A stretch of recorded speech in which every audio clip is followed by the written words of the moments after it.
Nah, pembahasan atau pengantar yang ketiga, di sini saya ingin terangkan tentang manhaj talaqi. Ya, metodologi menerima ilmu, membangun dasar ilmu di kalangan orang tasawuf. Ini harus diluruskan di sini. Kalau ingin meluruskan orang sufi, mulainya dari sini.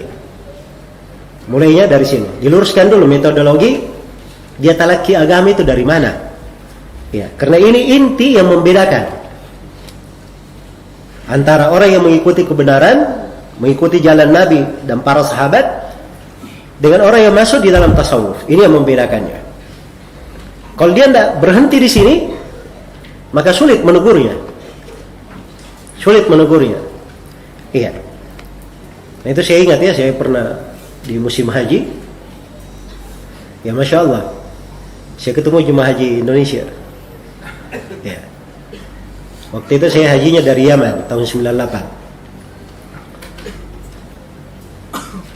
Bapak dari Indonesia ini, dia tinggalnya di salah satu wilayah di Jawa Barat.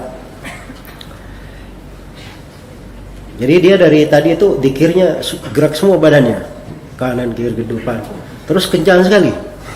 Ya. Ya. Orang-orang berlalu semua yang memperhatikan dia. Ya, waktu itu memang lagi menunggu waktu sholat, masih ada waktu.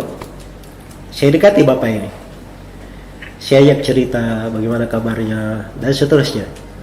Ya, akhirnya saya tanya, bapak tadi saya perhatikan kok cara berzikirnya begini. Ya, orang-orang yang saya perhatikan heran melihat bapak, termasuk saya juga heran sebenarnya melihat bapak. Ya, kalau bisa saya tahu apa dalilnya. Kita bicara masalah dalil. Akhirnya dia cerita bahwa gurunya seperti itu. Gurunya. Terus dalil guru bapak apa? Ya saya nggak tahu. Yang penting guru saya itu orang berilmu. Pasti dia punya dalil. Baik. Begini saja Pak. Kira-kira dalilnya guru bapak itu juga saya tahu sebenarnya. Ada hadits mereka pakai. Biasanya mereka pakai hadits ini. Haditsnya itu berbunyi apa? Udhkurullah hatta yuqal innaka majnun. Artinya berzikirlah engkau kepada Allah sampai dikatakan kamu itu orang gila. Nah, itu dalil yang dipakai. Tapi Bapak perlu ketahui bahwa hadits ini saya terangkan ya, karena biasanya hadits-hadits yang seperti ini saya hafal. Untuk apa? Kalau ada yang tanya, saya tahu sisi kelemahannya di mana, saya bisa terangkan. Jadi saya bilang hadits ini itu dari jalur seorang rawi yang bernama Darraj, meriwayatkan dari Abu Samah Haytham dari Abu Sa'id Al-Khudri. Ini Darraj ini lemah haditsnya. Kalau dia meriwayatkan dari Abu Samah lebih lemah lagi, haditsnya mungkar.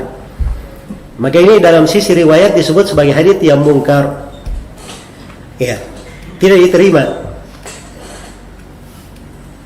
Oh enggak, kata mungkin ada hadits lain dipegang oleh guru saya. Ya. Akhirnya begini saya, siapa yang lebih berilmu, guru bapak atau Imam Syafi'i? Oh, dia nggak berani bilang gurunya lebih berilmu. Dia bilang Imam Syafi'i pasti lebih berilmu. Baik, Imam Syafi'i berkata, ya, apa namanya?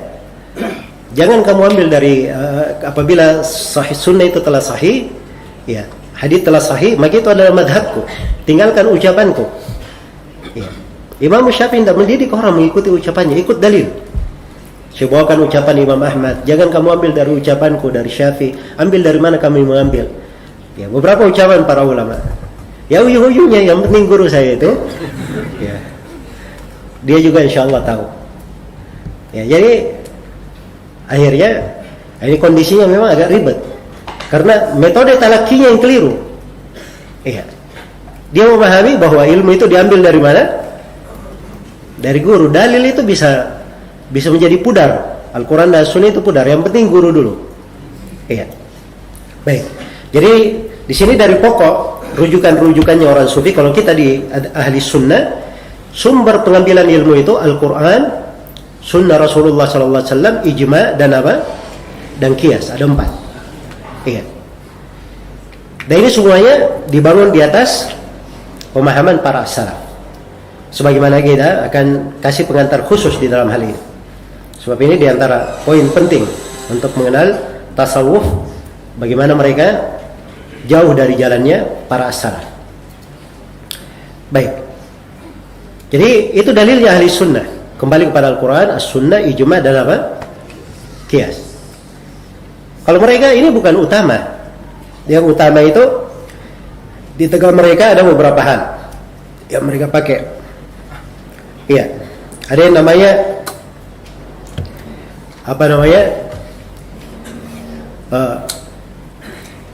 apa-apa yang diambil di dalam tidur, al-manamat. Iya. Jadi dalam tidurnya itu yang menjadi ukuran. Iya. Di mana mereka jadikan apa yang dilihat di tidur itu sama dengan hakikat sesuatu yang terjadi.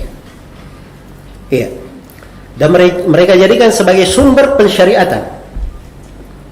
Dan bidah-bidah mereka muncul dari situ. Iya. Bidah-bidah mereka muncul dari situ. Karena itu kalau siapa yang membaca dari aliran-aliran tarekat, ini semuanya pasti mengambil dari sumber ini. Iya. Saya melihat guruku bermimpi melihat si fulan, guruku melihat ini, dan seterusnya. Itu dijadikan sebagai apa? Sumber pengambilan ilmu mereka. Ya, dan dimaklumi bahwa ini adalah hal yang lemah. Ya. Kita semuanya tahu bahwa apa yang dilihat di dalam tidur itu tidak semuanya benar. Ya. Pada tidur itu ada 3 ya, ada mimpi benar, ada datanya dari syaitan, dan ada was-was diri sendiri. Ya, yang benar saja itu tidak bisa menjadi tumpuan hukum. Karena itu Imam Nawawi rahimahullahu taala menegaskan, "Innar ra'i wa in kanat ru'yaku haqqan, lakin la yajuzu itsbatu hukmin syar'iyyin bima jaa'a fiha." Sungguhnya orang yang bermimpi, walaupun mimpinya itu benar, tidak boleh dia menetapkan hukum syar'i dengan apa yang datang pada mimpinya. Tidak boleh. Hukum syar'i sudah jelas. Iya. Baik. Karena itu ini masalah pokok yang menjadi sumber talaki mereka, dasar mereka. Kemudian yang kedua ada namanya al-kashf. Ini dari sumber talaki mereka juga. Al-kashf ini dia menganggap dirinya itu melihat sesuatu yang berada di belakang hijab. Iya. Dia melihat makna-makna gaibiyah. Melihat mana-mana gaibiyah. Ini yang disebut dengan al-kashf. Ya. Al-kashf ini. Ini yang membuat mereka zuhud terhadap apa? Ilmu syariat. Ya, karena itu mereka hanya berpikir bagaimana kamu melakukan wirid ini, dzikir ini, begini supaya tersingkap mukasyafah, dia bisa melihat. Iya. Nah, ini biasanya pintu dia dimasuki oleh syaitan. Ketika datang orang seperti ini, syaitan memanfaatkannya dengan sangat apa? Sangat bagus. Ya, karena itu subhanallah ya, adalah seorang ulama terkenal di masa yang telah lalu, Syekh Taqiyuddin Al-Hilali Al-Maghribi. Ini beliau puluhan tahun di tarekat Tijaniyah. Puluhan tahun sebelum dia tobat. Iya. Itu dia pernah cerita di satu malam dia ketika sudah semakin tekun tasawufnya, dia sholat malam. Ya. Dia hafal Quran dari umur 12 tahun, hafal Quran. Dari umur 12 tahun. Tiba-tiba datang cahaya besar gitu.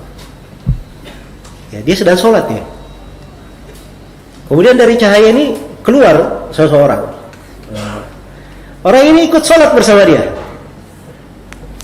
Ikut sholat bersama dia. Maka dia merinding. Waktu itu dia baca surah As-Sajdah. Bayangkan ya, surah As-Sajdah sangat dihafal kan?